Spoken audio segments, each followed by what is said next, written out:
Have you ever walked into a corporate environment and felt like you had to become someone else?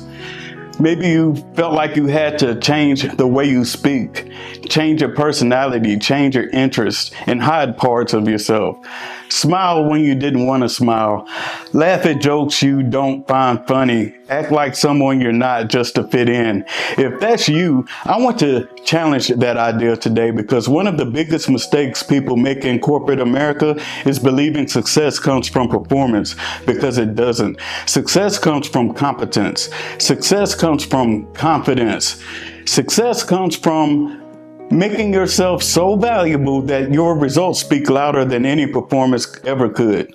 The corporate world is filled with performances. People perform confidence, intelligence, leadership, loyalty. People perform professionalism, but eventually reality catches up to performance. Results exposes everyone. Sooner or later, the numbers will matter. Sooner or later, the outcomes will matter. Sooner or later, somebody has to actually produce, and that's where authenticity becomes a competitive advantage, because when you're busy performing, you're spending energy maintaining an image. When you're being yourself, all that energy can be directed towards becoming better. Think about that. One person is spending their time trying to look competent, while the other person is spending their time actually becoming competent. And guess who wins in the long run?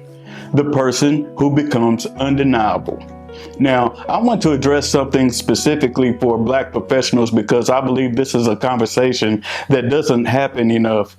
Many of us have had a seed of doubt planted in our heads early in life. Maybe it come from experiences things we've heard, things we saw. Maybe it came from people telling us what was possible and what wasn't. Maybe it came from being underestimated. Maybe it came from seeing barriers and obstacles that made us question ourselves. Whatever the source, that seed of doubt can follow us into adulthood. It can follow us into job interviews, meeting, leadership position. And here's the problem. When doubt enters the room, confidence leaves through the back door. You start second guessing yourself and overthinking and wondering how people see you. You start wondering if race is affecting the situation, and whether it is or it isn't, something important happens. Your focus shifts. Instead of focusing on excellence, you're focusing on fear. Instead of focusing on execution, you're focusing on perception. Instead of focusing on results, you're focusing on doubt. And that shift alone can hurt your performance. Not because you're less capable, but because your mental energy is being spent in the wrong place. Think about the greatest pioneers in history, the first people to break barriers, the first people to accomplish things nobody thought they could accomplish. Did they succeed because they lacked confidence? No. They succeeded because they built confidence. Confidence isn't something you're born with. Confidence is something that you earn. It's built. Confidence comes from preparation. Confidence comes from practice and competence. When you know you've done the work, you carry yourself differently. When you know you've studied harder than everyone else, you walk differently.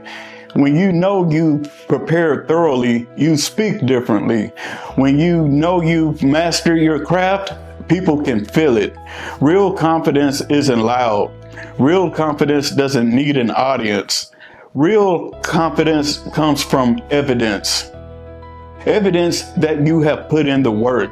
Evidence that you've developed your skills. Evidence that you have earned your place. One of my favorite lessons comes from quality pioneers like W. Edwards Deming and Joseph Juwan. These men transformed industries because they focused on systems, improvement, learning, and excellence. They understood something many people miss. The market rewards value. Organizations survive because they create value. Businesses exist to solve problems, to generate results. Businesses exist to make money. That doesn't mean bias never exists. It means that value matters. And the more value you create, the harder you become to ignore. The goal isn't to become slightly better. The goal is to become undeniably better. Not in your imagination, not in your mind, but in reality. Through measurable results, through knowledge, through skill, through execution, through consistency. If two candidates are close, people may naturally gravitate towards what feels familiar. That's human nature. But what happens when one candidate clearly outperforms everyone else? What happens when one person consistently delivers better results? What happens when one person solves problems nobody else can solve? That person becomes indispensable, and now the conversation changes. Now value becomes impossible to ignore. That's why your energy should be invested in becoming exceptional, not performing, not pretending, not obsessing over what everyone thinks, but exceptional. Imagine if every hour spent worrying was invested into learning. Imagine if every hour you spent doubting was invested into practicing. Imagine if every hour spent comparing yourself to other people was invested in improving to yourself. Your life would look completely different. And here's another truth. If someone turns you away, it doesn't automatically mean there's something wrong with you. Sometimes people fail to recognize talent. Sometimes organizations make bad decisions. Sometimes opportunities are simply not the right fit. That doesn't mean your value disappeared. It means that particular organization failed to benefit from what you bring to the table. Don't make the mistake of allowing one rejection to define your worth. There is an entire world that could benefit from your talent. One company is not the entire world. One manager is not the entire world. One city is not the entire world. One opportunity is not the entire world. Never shrink your vision because one door closed. Some people spend years trying to fit into rooms that were never meant for them. Meanwhile, another room is waiting for exactly what they bring to the table. That's why I encourage people not to limit themselves. Think bigger, look farther, expand your horizons. There are opportunities everywhere, but those opportunities become easier to recognize when you're focused on growth rather than fear. The reality is race can affect how people think, but constantly thinking about race can also affect how you think. And that matters more than anything because your thoughts influence your confidence. Your confidence influences your behavior. And your behavior influences your performance. And your performance influences your results. The goal isn't to ignore reality. The goal is to avoid allowing your fear to control performance. The goal is to become so focused on excellence that your attention remains where it belongs, on growth, on preparation, on learning, on execution, on becoming undeniable. My message today is simple. Stop performing. Stop trying to manufacture a personality. Stop trying to become what you think other people want. Be yourself. Develop your skills and master your craft. Study harder. Prepare better.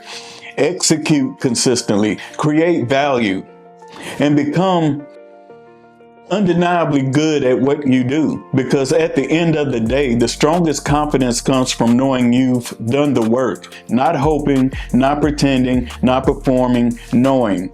And when you know, it shows. If this message resonated with you, leave a comment below and tell me about a time when you stopped performing and started focusing on becoming better. And if you're on a journey to become the best version of yourself without pretending to be someone else, subscribe to my channel. Until next time, keep growing, keep learning, and keep becoming undeniable. Peace and love.